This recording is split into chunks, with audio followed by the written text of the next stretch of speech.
जय श्री स्वामी समर्थ. लोभ माणसाच्या जीवावर बेतू शकतो. लोभाने माणसाचा कधी फायदा होत नाही, नुकसान मात्र नक्कीच होतं. म्हणून माणसाने लोभ कधीही करू नये. म्हणून मी आज तुम्हाला एक छोटीशी गोष्ट सांगणार आहे. एका गावामध्ये एक ब्राह्मण होता.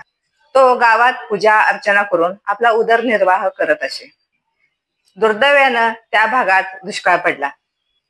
दुष्काळ पडल्यामुळं त्या ब्राह्मणाचं जगणं मुश्किल झालं. तो अन्न पाण्याला महाग झाला, जगणं मुश्किल झालं. त्याला वाटलं असं जीवन जगण्यापेक्षा मेल्याला बरं. म्हणून तो जंगलात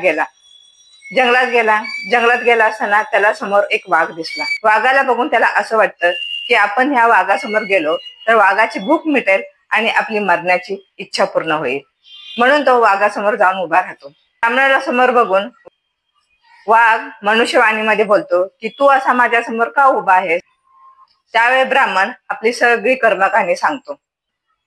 मग त्या वाघाला त्याची दया येते, कारण तो वाघ नसून वन्य देवता होता. तो आपल्या मूळ रूपात प्रकट होतो आणि ब्राह्मणाला तो 1000 सुवर्ण मुद्रा आणि धान्य देतो आणि त्याला सांगतो यापुढे आत्महत्याचा कधीही विचार करू नको, आणि त्याला तो घरी पाठवतो. ब्राह्मण खुशी खुशी घरी जातो.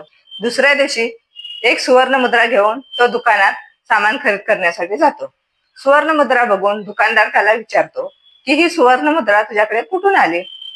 त्यावेळी ब्राह्मण भाबड्या मनाने सगळं त्याला सांगतो. ब्राह्मणाची ही कहाणी ऐकून दुकानदार सुद्धा तसंच वागण्याचं ठरवतो. दुसऱ्या दिवशी तो जंगलात जातो. जंगलात ठिय्या मांडून बसतो.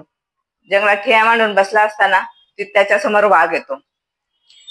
वाघ आल्यानंतर तो वाघासमोर जातो. मग वाघ मनुष्यवाणीमध्ये बोलतो आणि त्याला बोलतो की तू असा माझ्यासमोर का उभा आहेस? त्यावेळी दुकानदार आपली खोटी कर्मकहाणी सांगतो. मग ते वाघाच्या सगळं लक्षात येतं.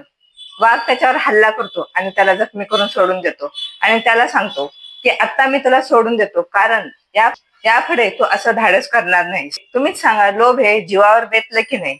म्हणून माणसाने लोभ एवढा सुद्धा करू नये की ते आपल्या जीवावर बेतल.